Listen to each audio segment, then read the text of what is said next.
നമസ്കാരം. വാവുബലിയോടനുബന്ധിച്ചുള്ള പിതൃബലി, പിതൃകർമ്മം, അതിനെക്കുറിച്ചാണ് ഞാൻ ഇന്ന് സംസാരിക്കാൻ പോകുന്നത്. എന്താണ് പിതൃബലി? ആർക്കു വേണ്ടിയാണ് നമ്മൾ ബലികർമ്മങ്ങൾ ചെയ്യുന്നത്? പല ആളുകളും പറയാറുണ്ട്, എൻ്റെ ബന്ധുക്കൾക്ക് വേണ്ടിയൊന്നും ഞാൻ ഒരു കർമ്മവും ചെയ്യില്ല, അത്രമാത്രം അവരെന്നെ ദ്രോഹിച്ചിട്ടുണ്ട് എന്നൊക്കെ പലരും പറയാറുണ്ട്. ഇങ്ങനെ പലരും പറയുന്നത് കേട്ടതുകൊണ്ടാണ് ഞാനിപ്പോൾ അതിനെക്കുറിച്ച് ഒരു 2 വാക്ക് പറയാം എന്ന് തീരുമാനിച്ചത്. പിതൃകർമ്മത്തെ സംബന്ധിച്ച് പറയുകയാണെങ്കിൽ,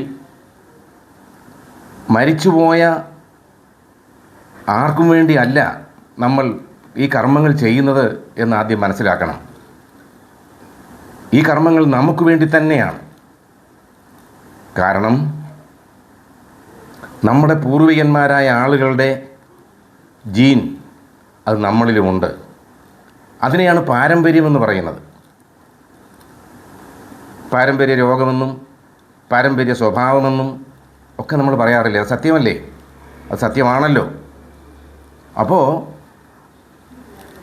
നമ്മൾ ആണ്ടിലൊരിക്കലെങ്കിലും നമ്മുടെ പൂർവികരെ ഓർമ്മിക്കുകയും അവർക്ക് വേണ്ടുന്ന കർമ്മങ്ങൾ വിശ്വാസപൂർവ്വം ചെയ്യുകയും ചെയ്യുമ്പോൾ നമ്മളിലുള്ള അവരുടെ ജീനുകൾ ശക്തി പ്രാപിക്കും. അതിനുവേണ്ടിയാണ്. അല്ലാതെ മരിച്ചുപോയ ആളുകൾക്ക് വേണ്ടി മാത്രമാണ് നമ്മൾ ഈ കർമ്മങ്ങൾ ചെയ്യുന്നത് എന്ന് വിചാരിക്കരുത്. ചിലർ പറയാറുണ്ട്, എൻ്റെ അച്ഛനും അമ്മയും മരിച്ചിട്ടില്ല, അതുകൊണ്ട് വാവിന് ഞാൻ ബലികർമ്മങ്ങൾ ചെയ്യേണ്ടതില്ല എന്നൊക്കെ. അതൊക്കെ അവരുടെ വിശ്വാസം. വിശ്വാസങ്ങളെ ഒന്നും ഞാൻ ചോദ്യം ചെയ്യുന്നില്ല.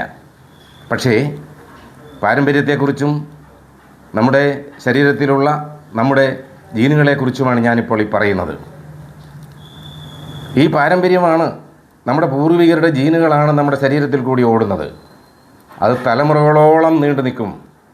തലമുറകൾക്ക് ശേഷം കുറേശ്ശെയാണ് കുറഞ്ഞു വരുന്നത്. അപ്പോഴും പിന്നീടുണ്ടാകുന്ന തലമുറയുടെ ജീനുകൾ അവരിലേക്ക് ഉണ്ടായിക്കൊണ്ടേയിരിക്കും. അപ്പോൾ ഈ പിതൃകർമ്മങ്ങൾ ചെയ്യുന്നത് നമുക്ക് വേണ്ടിയാണ്, നമ്മുടെ ശരീരത്തിലുള്ള പല കോശങ്ങൾക്കും വേണ്ടിയാണ് എന്ന് നമ്മൾ മനസ്സിലാക്കുക. അതുകൊണ്ട് അച്ഛനും അമ്മയും മരിച്ചിട്ടില്ലാത്തവർ പോലും, കൊച്ചു കുട്ടികൾക്ക് പോലും പിതൃകർമ്മങ്ങൾ ചെയ്യുന്നത് വളരെ നല്ലതാണ്. ഈശ്വരവിശ്വാസത്തോടു കൂടി നമ്മുടെ ആരോഗ്യം നിലനിർത്തുന്നതിന് വേണ്ടി, നമ്മുടെ ഭാവി സുരക്ഷിതമാക്കുന്നതിന് വേണ്ടി ബലികർമാദികൾ അനുഷ്ഠിക്കണം. നമ്മുടെ പൂർവികരെ ബഹുമാനിക്കണം. അവരെ ആണ്ടിലൊരിക്കലെങ്കിലും ഓർമ്മിക്കുകയും ദിവസവും രാവിലെ ഉണരുമ്പോൾ തന്നെ നമ്മുടെ പൂർവികരെയും ഒക്കെ ഒന്ന് സ്മരിച്ചുകൊണ്ട് ഒരു നല്ല ദിവസത്തിന് വേണ്ടി പ്രാർത്ഥിച്ചുകൊണ്ട് നമ്മൾ ഓരോ കർമ്മങ്ങളും ചെയ്യാൻ തുടങ്ങുന്നത് നല്ലതാണ്.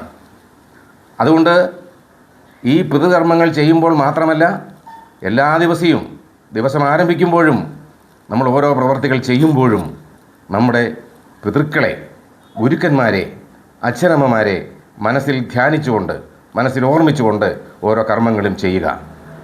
അതുകൊണ്ട് വാവിൻ്റെ കർക്കിടക വാവ് നാൾ നടത്തുന്ന പിതൃകർമ്മങ്ങൾ നമുക്ക് വേണ്ടിയാണ് എന്ന് ഓർമ്മിച്ചുകൊണ്ട് അതിൽ പങ്കെടുക്കുക, സഹകരിക്കുക. നമസ്കാരം.